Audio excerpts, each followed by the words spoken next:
오늘 우리에게 주시는 하나님의 말씀은 열왕기하 상 16장 8절에서 14절까지 말씀입니다. 제가 봉독해 올리겠습니다. 유다의 아사왕 제26년에 바아사의 아들 엘라가 디르사에서 이스라엘의 왕이 되어 2년 동안 그 왕위에 있으니라. 엘라가 디르사에 있어 왕궁 맡은 자 아르사의 집에서 마시고 취할 때에 그 신하 곧 병거 절반을 통솔한 지휘관 시므리가 왕을 모반하여 시므리가 들어가서 그를 쳐 죽이고 그를 대신하여 왕이 되니 곧 유다의 아사왕 제27년이라. 시므리가 왕이 되어 왕위에 오를 때에 바아사의 온 집안 사람들을 죽이되 남자는 그의 친족이든지 그의 친구든지 한 사람도 남기지 아니하고 바아사의 온 집을 멸하였는데 선지자 예후를 통하여 바아사를 꾸짖어 하신 여호와의 말씀같이 되었으니 이는 바아사의 모든 죄와 그의 아들 엘라의 죄 때문이라. 그들이 범죄하고 또 이스라엘에게 범죄하게 하여 그들의 헛된 것들로 이스라엘 하나님 여호와를 노하게 하였더라. 엘라의 남은 사적과 행한 모든 일은 이스라엘 역대 지략에 기록되지 아니하였느냐. 인사하세요. 여호와 살롬. 하나님의 평강이 당신에게 있기를, 이런 뜻입니다. 우리 지교회에서 지금 윗성으로 함께 예배하는 우리 모든 분들에게 하나님의 위로와 축복이 함께하기를 바라고요. 추석 명절을 맞이해서 고향 교회를 찾으신 분들, 또 가문 복음화를 이룰 수 있는 친구를 또 복음 전하는 기회로 삼으시고 즐거운 명절 되시기를 바랍니다. 1828년도에 태어나서 1910년도에 죽게 된 러시아의 작가 톨스토이라는 사람이 있습니다. 이 사람이 많은 작품을 남겼죠. 대표적인 작품이 전쟁과 평화, 그 외에 여러 작품을 남겼는데요. 그분의 글 가운데 단편집 가운데 이런 얘기가 있습니다. 재난의 원인이란 그 단편인데요. 이웃 사촌으로 옆집에 아주 이웃 사촌으로 잘 이렇게 지내는 가정들이 있었는데 이쪽 집에 암탉이 옆집으로 이렇게 갔어요. 그러니까 초등학교 다닌 딸아이가 옆집 아이 보고, 친구 보고, 우리 암탉이 너네 집에 갔는데 우리 집으로 좀 보내달라. 그래서 이제 쫓아가서 닭이 왔어요. 그런데 우리 암탉이 너네 집에서 달걀을 낳은 것 같다. 달걀을 달라. 없어. 달걀 찾아보니 없어. 안 나왔어. 아니 나왔어. 내놔. 아니 없다니까. 이래가지고 아니 있는데 왜 없다 그래. 이래가지고 싸움이 붙은 거예요. 싸우게 되니까 엄마들이 이제 싸움에 가세를 했어요. 남편들이 또 가세를 했어요. 이래가지고 화가 나니까 옆집에다 불을 질러 버렸어요. 그 바람을 타고 그 불이 자기 집까지 온 거예요.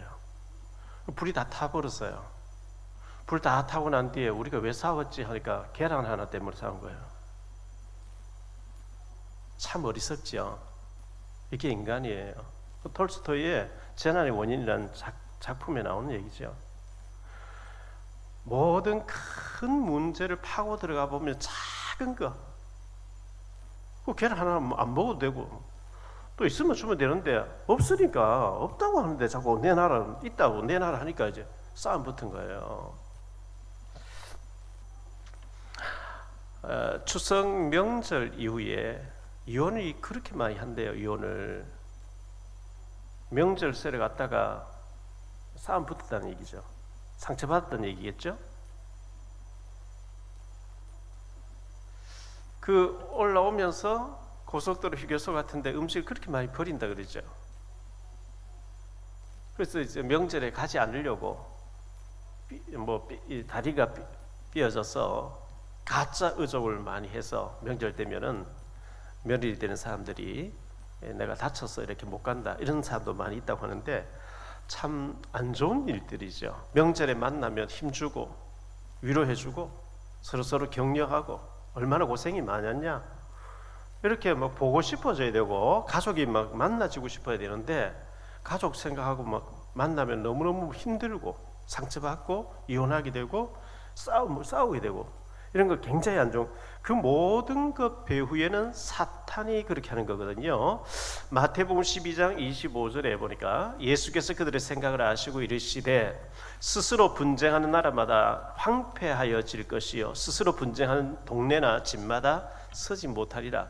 이 분쟁하게 하는 존재가 마귀예요. 눈에 보이지 않는 마귀는 대적자, 그리고 분쟁케 하는 자, 박탄시키는 자, 그 사단이란 눈에 보이지 않는 악한 영이 생각으로까지 역사하면서 너무 사랑하고 아끼고 해야 될 가족 사이에, 가족끼리도 자꾸 사탄이 개입돼서 이간질하고 분쟁케 하고 무너지게 만드는 그 페이스에 우리가 놀라면 안 된다는 거죠. 감사하고 격려해주고 힘주고 살리고 이렇게 하는 것이, 이런 것이 복음이고 명절이 됐으면 좋겠다 이렇게 생각합니다. 지난주에 노년지교에서 영접시켰던 세종시에서 화물차 연결하는 제 영남 형제, 세종에서 여기까지 오기 너무 힘들어요. 그래서 문자도 주고받고 전화하고 정말 자기가 믿음으로 살아보고 싶은데, 그래서 대전에, 거기서 대전까지 얼마 한 30-40분 걸린대요. 대전에 좋은 교회가 있으니까 거기 가서 양육 잘 받고 제자로 이렇게 세워졌으면 좋겠다니까, 그 교회를 알려달래 찾아가겠다고. 그래서 곽여셉 목사님하고 연결해서 어제 통화도 했고, 아마 오늘 세계 비전교회에서 예배드리면서 사역자로 앞으로 준비되지 않겠나 이렇게 생각합니다. 재영남 형제가 믿음에 굳게 서서 북한 복음하는 사명자로 세워지게 되기를 바라고요. 우리는 지금 왕들에 대해서 남조 유다의 왕들을 살펴보고 북이스라엘의 왕들을 살펴보고 있는데, 이 이스라엘 나라의 왕이 얼마나 중요합니까? 이스라엘 나라는 하나님이 직접 개입하신 택하신 백성이고, 그리고 신정국가입니다. 하나님이 통치하는, 그냥 심부름만 하면 돼요. 심부름만, 잔머리 안 쓰고 하나님 시킨 대로 하면 되는데, 왕이 되면은 하나님 밀쳐내버리고 하나님 없다 해버리고 우상에 빠지고 지 마음대로 다 해버려요. 멸망받잖아요. 참 안타깝죠. 이 왕들이 왜 저렇게 인생을 살까? 왜 저렇게 나라를 도탄시키고 망하게 하고 저렇게 어리석게 정치를 할까? 왕들을 보면서 우리 자신들을 돌아봐야 되겠고요. 우리가 한번 살다가는 인생을 하나님 잘 섬기면서 하나님 경외하면서, 원래 우리 교회 표어인 것처럼 나는 여호와께 특별한 소유로 쓰임 받을 사람으로 알고 하나님을 경외하면 되는 거거든요. 오늘 먼저 세 가지로 말씀드리기 위한, 첫째, 소망을 가져라. 소망을 가지고 살아야 됩니다. 이 소망이 없으면, 묵시가 없으면 백성이 방자하갱하고 타락하게 되는 거죠. 갈로안의 첫째 보면요, 환경을 보면 절망할 수밖에 없어요. 제가 어릴 때, 그리고 자라오면서 제 자신과 환경을 보면 절망할 수밖에 없고 한숨만 나오고 눈물만 나왔거든요. 바울은 복음 전하다가 죄수로 결박되어서 재판을 받게 됐는데, 로마 시민권자이다 보니까 가이사 황제에게 항소를 하고, 가이사 황제, 로마에 가서 가이사 황제에게 재판받기 위해서 배를 타고 가는데 그 배에는 276명이 타고 있었어요.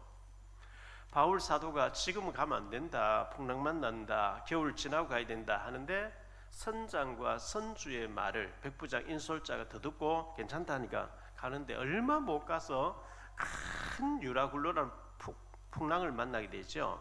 사도행전 27장에 나오는 얘기죠. 얼마나 큰 풍랑이 들이닥쳐가지고 계속 막 배를 파손시키려고 하는지요.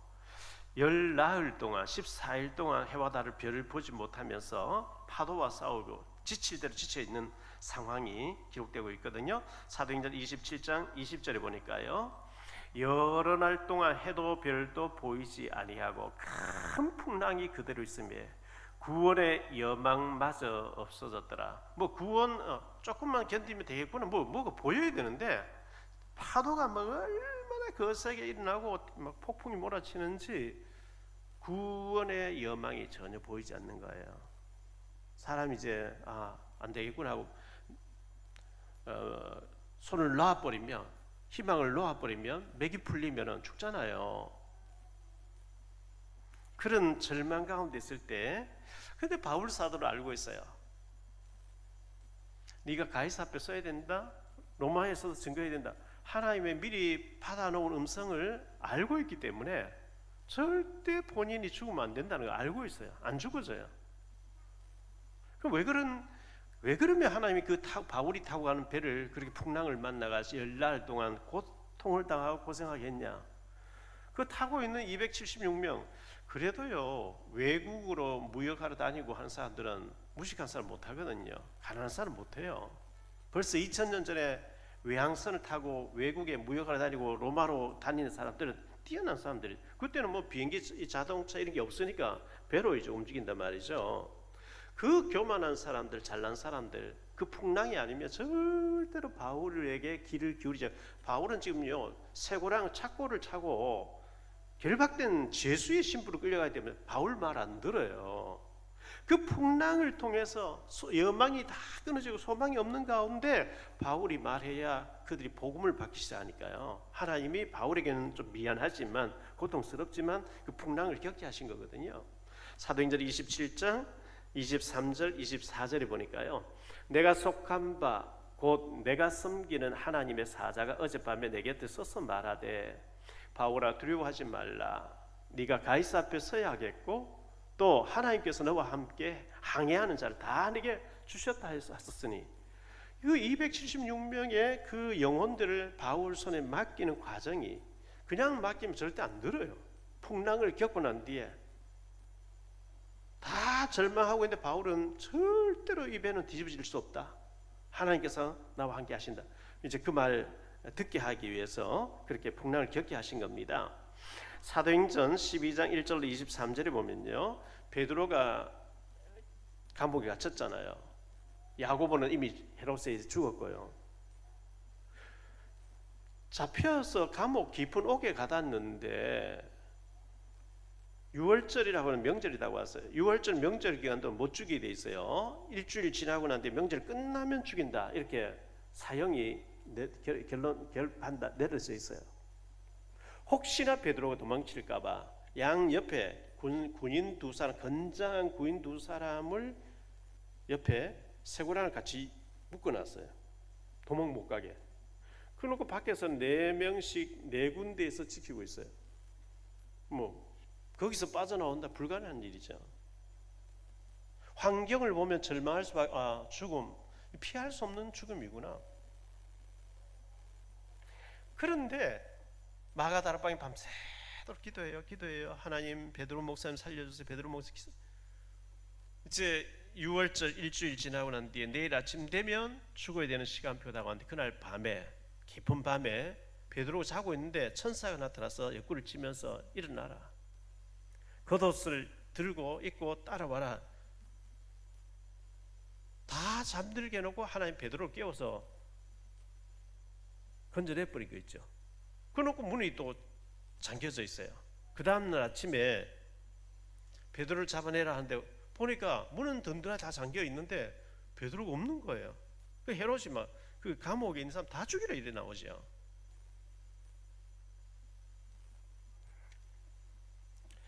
요한복음 1장 1절로 18절에 보면 예루살렘 베데스다 목가에 38년 된 병자 얘기 나옵니다. 38년 동안 아팠으니까 뭐 그 골머리 말이 아니겠죠. 나이가 몇 살인지는 모르겠어요. 몇 살에 병이 들어서 이렇게 와 있는지. 소망이 없이 절망 가운데 있는데 예수님이 찾아오셔서 네 자리를 들고 걸어가라 하는 순간에 병이 나아버렸다고 말씀하고 있거든요. 마가복음 5장에 보면 그라사 광인, 군대 귀신 들린 자, 옷을 벗고 소리 지르고 돌로 자기 몸을 상하고 싸납고 거칠고, 자기가 자기 통제가 안 되는 거예요. 귀신 들리면 뭐 그 귀신의 힘으로 사는 거니까 통제가 안 되는 거죠. 예수님이 찾아오셔서 귀신이 나가도록 명령하셨는데 제정신이 딱 들어온 거예요. 예수님 만나면서 온전해져 버린 거죠. 완전히 대가볼리에서 복음 전하는 사람 바뀌어지잖아요. 우리가 우리 자신을 보고 지금 여러 가지 이 코로나19 때문에 많이 힘든 가운데 있는데 환경을 보면 절망적이지만 우리에게는 전능하신 주님이 계신 것을 믿으시기 바랍니다. 주님이 명령하시고 주님이 개입하시면 절대 절대 불가능이 절대 가능으로 바뀌어질 줄 믿습니다. 그러므로 우리는 그 주님에게 부르짖고 또 간절하게 기도하고 하나님을 찾고 혼자만의 시간, 하나님 앞에 골방에 들어가서 하나님을 찾고 의지하는 그런 시간들이 필요합니다. 잠언 8장 17절로 21절인데요. 나를 사랑하는 자들이 나의 사랑을 입으며 나를 간절히 찾는 자가 나를 만날 것이니라. 부귀가 내게 있고 장구한 재물과 공의도 그러하니라. 내 열매는 금이나 정금보다 나으며 내 소득은 순음보다 나으니라. 나는 정의로운 길로 행하며 공의로운 길 가운데로 다니다리. 이는 나를 사랑하는 자가 재물을 얻어서 그 곳간에 채우게 하려 함이니라. 이렇게 말씀하고 나를 간절히 찾아라. 부귀 영화 모든 재물 내게 있다. 나를 정말 찾는 자에게 내가 채워주기를 원한다. 우리가 성실하게 근면하게 아주 잘 살아야 됩니다만은 하나님 의지하지 않고 내 노력으로만 사는 거 그거 불신앙입니다. 부귀와 모든 장구한 재물 모든 것이 하나님 손에 있는데 하나님을 찾는 자, 하나님 경외하는 자에게 하나님 채워주기를 원한다기 때문에 하나님을 찾는 일을 게을리하지 마시기를 축원합니다. 에레미야 33장 2절 3절에 보니까요, 이 일을 행하시는 여호와, 그것을 만들며 성취하시는 여호와, 그의 이름을 여호와하는 이가 이와 같이 이르시도다. 너는 내게 부르짖으라. 내가 네게 응답하겠고 네가 알지 못하는 크고 은밀한 일을 네게 보이리라. 부르짖으라, 찾아라. 하나님이 은밀한 것을 주겠다 이렇게 말씀하고 있습니다. 그래서 우리는 소망, 세 번째 갈라는 세 번째 소망을 가져야 됩니다. 욥기서 14장 7절로 9절에 보니까 이런 말씀이 나옵니다. 나무는 희망이 있나니 지킬지라도 다시 움이 나서 연한 가지가 끊이지 아니하며. 나무가 소망인데요, 나무를 잘라버려도 그 둥치에 새로운 순이 나와가지고 또 나무를 이룬다는 거예요. 그 뿌리가 땅에서 늙고 줄기가 흙에서 죽을지라도 물기운에 um이 돋고 가지가 뻗어서 새로 심은 것과 같거니와 이렇게 말씀하고 있어요. 나무는 소망이 있다. 잘려도 새로운 순이 나와서 또 큰 나무를 이루게 된다. 우리가 잘 아는 이사야서 6장 13절에 그런 말씀하고 있죠. 그 중에 10분의 1이 아직 남아있을지라도 이것도 황폐하게 될 것이나 밤나무와 상수리나무가 배임을 당하여도 그 그루터기는 남아있는 것 같이 거룩한 씨가 이 땅에 그루터기니라 하시더라. 이사야 40장 29절입니다. 피곤한 자에게 능력을 주시며 무능한 자에게는 힘을 더하시나니. 히브리서 4장 16절입니다. 그러므로 우리는 긍휼하심을 받고 때를 따라 돕는 은혜를 얻기 위하여 은혜의 보좌 앞에 담대히 나아갈 것이니라. 마태복음 11장 28절에 수고하고 무거운 짐진 자들아 다 내게로 오라. 내가 너희를 쉬게 하리라. 이렇게 말씀하고 있습니다. 세상을 보고 환경을 보면 절망밖에 안 되지만 요즘 뭐 젊은 사람들 결혼도 하지 않고 뭐 결혼도 포기, 연애도 포기, 자녀 갖는 것도 포기, 전부 이렇게 말하는데요. 왜? 집 한 채 마련하기 너무 힘드니까. 그러나 우리 예수 믿는 사람은 포기하면 안 되고요. 절망 가운데서도 주님이 나와 함께 하시기 때문에 희망을 가지시기를 축원합니다. 오늘 두 번째 생각할 말씀은 오늘 엘라 왕인데요. 이 엘라라고 하는 이름의 뜻이 있습니다. 이 엘라라는 이름의 뜻은 상수리 나무 이런 뜻이라고 합니다. 상수리 나무. 성경에 상수리 나무가 많이 나옵니다. 조금 전에 읽었던 이사야서 6장 13절에 보면은 그 중에 10분의 1이 아직 남아있을지라도 이것도 황폐하게 될 것이나 밤나무 상수리 나무가 배임을 당하여도 그 그루터기는 남아있는 것 같이 거룩한 씨가 그 땅에 그루터기니라. 밤나무 상수리 나무 배임을 당해도 순이 새로 나와가지고 또 나무를 이루게 하겠다. 상수리 나무가 이게 나오죠. 사무엘상 17장 2절인데요. 사울과 이스라엘 사람들이 모여서 엘라 골짜기에 진치고 블레셋 사람들을 대하여 전열을 벌였으니, 여기 엘라 골짜기에 진치고, 엘라라고 한 말이 상수리 나무 이런 뜻이다 그랬죠. 사무엘상 17장 19절에요. 그때의 사울과 그들과 이스라엘 모든 사람들은 엘라 골짜기에서 블레셋 사람들과 싸우는 중이더라. 상수리 나무 사이 골짜기에서 싸우더라. 창세기 35장 4절에 보니까요, 그들이 자기 손에 있는 모든 이방 신상들과 자기 귀에 있는 귀고리들을 야곱에게 주는지라. 야곱이 그것들을 세겜 근처 상수리 나무 아래에 묻고 베델로 올라갔다, 이렇게 말씀하고 있거든요. 우상들을 상수리 나무 아래 다 묻었다. 성경에 상수리 나무 얘기가 그렇게 많이 나와요. 계속 나와요.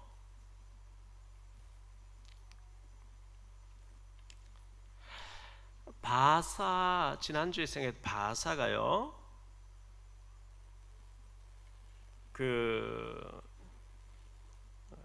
나답을 죽이고, 여로보암의 아들 나답을 죽이고 왕으로 취임한 장소, 왕으로 등극한 장소가 엘라 골짜기였거든요. 그러니까 자기 아들 이름을 엘라라고 지었어요. 여기에는 어떤 자기 아들이 나처럼 왕이 돼가지고 나의 대를 이어서 오래오래 왕으로 있기를 원하는 그런 의미에서 아버지인 내가 왕된 자리에 그 엘라 골짜기, 엘라를, 그 장소의 영광을 네게 물려준다. 그래서 엘라라고 지었다고 학자들은 그렇게 해석합니다.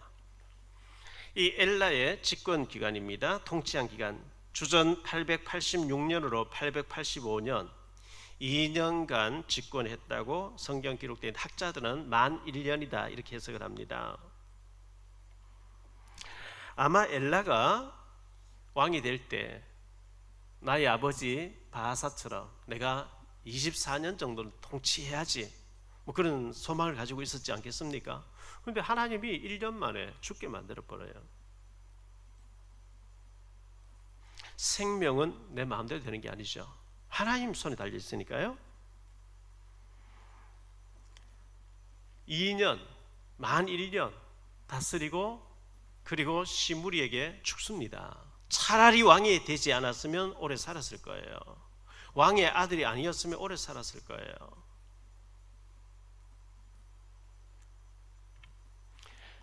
그리고 먹고 마시고 즐기는 가운데서 반란이 일어나고 죽임을 당했습니다. 9절에 보니까요, 엘라가 디르사에 있어 왕국 맡은 자 아르사의 집에서 마시고 취할 때에 그 신하 곧 병거 절반을 통솔한 지휘관 시므리가 왕을 모반하여, 참 불행한 왕이죠. 이 엘라의 죄도 죄고 그 아버지 바하사의 죄 때문에 하나님께서는 예후를 통해서 다 네 집안을 쓸어버린다 예언했거든요. 세 번째 생각할 말씀은 시므리의 반란입니다. 신하의 모반인데요. 신하 9절 10절을 다시 한번 보죠. 엘라가 디르사에 있어 왕국 맡은 자 아르사의 집에서 마시고 취할 때에 그 신하 곧 병거 절반을 통솔한 지휘관 시므리가 왕을 모반하여 시므리가 들어가서 그를 쳐 죽이고 그를 대신하여 왕이 되니 곧 유다의 아사 왕 제27년이라. 시므리의 반란이 일어난 거죠.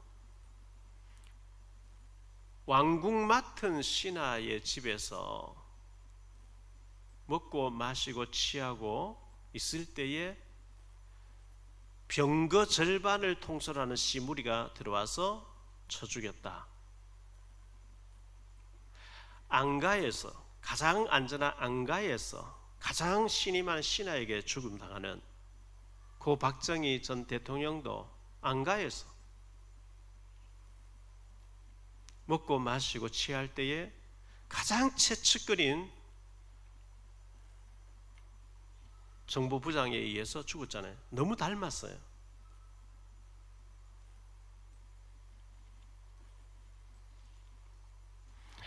그러면 갈로한 두 번째로 왜 이렇게 되었는가? 왜 이런 일이 벌어졌는가? 11절과 13절에 나옵니다. 시므리가 왕이 되어 왕위에 오를 때에 바사의 온 집안 사람들을 죽이되 남자는 그의 친족이든지 그의 친구든지 친족과 친구까지도 한 사람도 남기지 아니하고 바사의 온 집을 멸하였는데 선지자 예후를 통하여 바사를 꾸짖어 하신 여호와의 말씀같이 되었으니 이는 바사의 모든 죄와 그의 아들 엘라의 죄 때문이라. 그들이 범죄하고 또 이스라엘에게 범죄하게 하여 그들의 헛된 것들로 이스라엘 하나님 여호와를 노하시게 하였더라. 그러니까 바사와 그 아들 엘라가 자기들만 죄 짓는 게 아니고 백성 전체를 죄 가운데 빠지게 만든 그 죄악 때문이라. 하나님이 예후를 통해서 예언했거든요. 네 집안을 다 쓸어버리겠다. 그럼 회개를 했어야지. 그런 얘기 들을 때 회개 안 해요. 회개하고 잘못했습니다. 제가 바로 살게요. 믿음으로 살아볼게요. 막 울부짖고. 그럼 하나님 또 긍휼이 많으신 분이라 용서하실 텐데 경고 듣고도 뭐 전혀 거기에 대해서 관심이 없어요.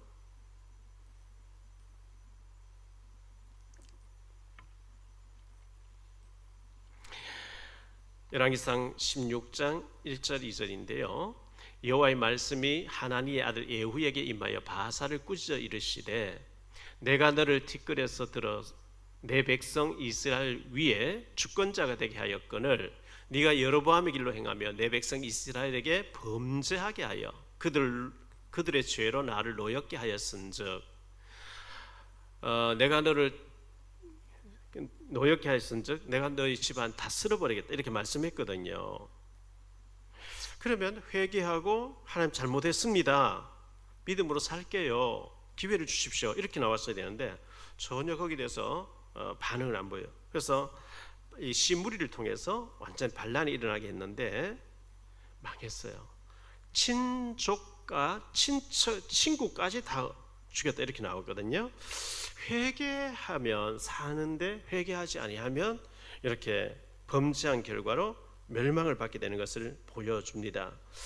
하나님은 예후 선지자를 통해서 예언을 하고 경고를 하고 회개할 것을 촉구했습니다. 아마 엘라가 예후 선지자의 말씀을 듣고 하나님 제가 잘못했습니다. 제가 믿음으로 살아볼게요. 아마 이랬으면 하나님께서 굉장히 기뻐하시고 또 긍휼을 베푸시지 않았겠느냐 이렇게 생각되어집니다.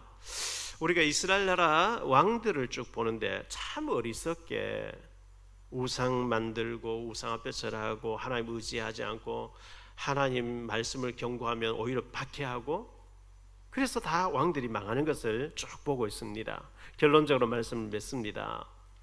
소망을 가지세요. 믿음 가지신 여러분들은 소망을 가지시기를 바라고요. 뭐 집값이 다 오르고 뭐 희망이 안 보이고 그래도 예수 믿는 사람은 하나님이 우리 편이기 때문에 소망을 가지시기를 바라고요. 사람 보고 환경 보면 절망할 수밖에 없어요.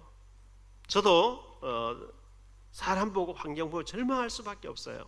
그러나 든든하신 나의 배경 되시고 나의 생명이 되시고 나의 모든 것 대신 전능하신 주님이 나와 함께 하신다는 확신 속에 그분을 바라보면 희망이 있고 소망이 생기는 것입니다.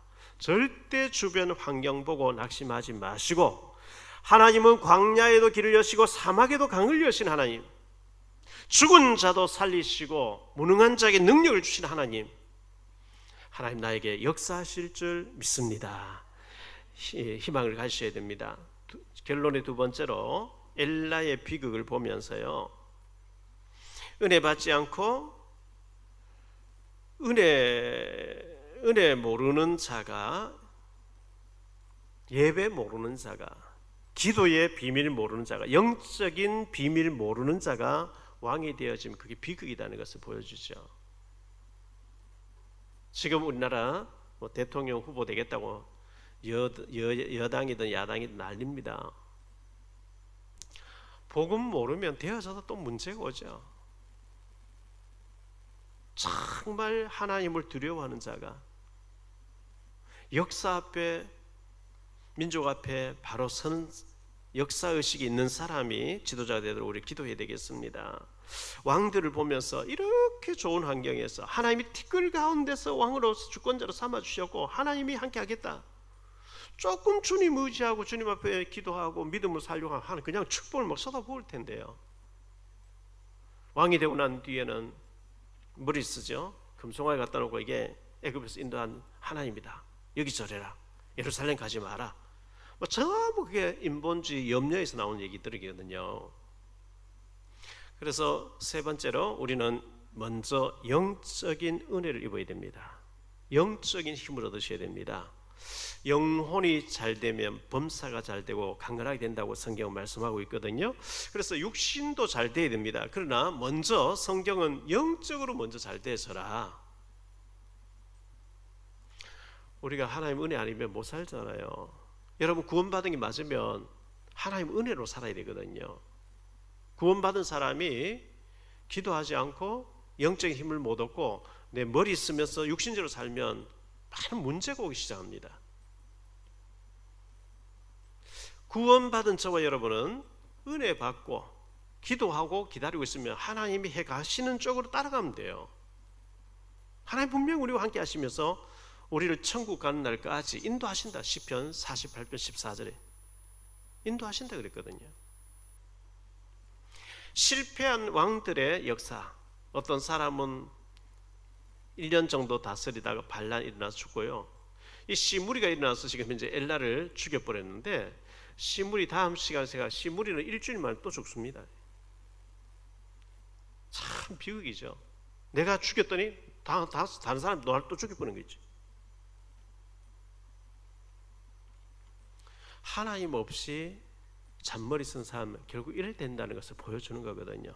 우리가 하나님 의지하고 모든 것이 하나님 손에 달려있으니 하나님 경외하고 하나님을 사랑하고 믿음으로 살려고 하는 것, 하나님 너무 기뻐하시고 축복하신다는 꼭 기억하시고, 명절이 돼서 우리가 이것저것 다니기도 하고 인사도 하고 하지만 우리 중심에는 하나님, 예수님이 계시고 하나님 모시고 있잖아요. 우리는 하나님 성전이잖아요.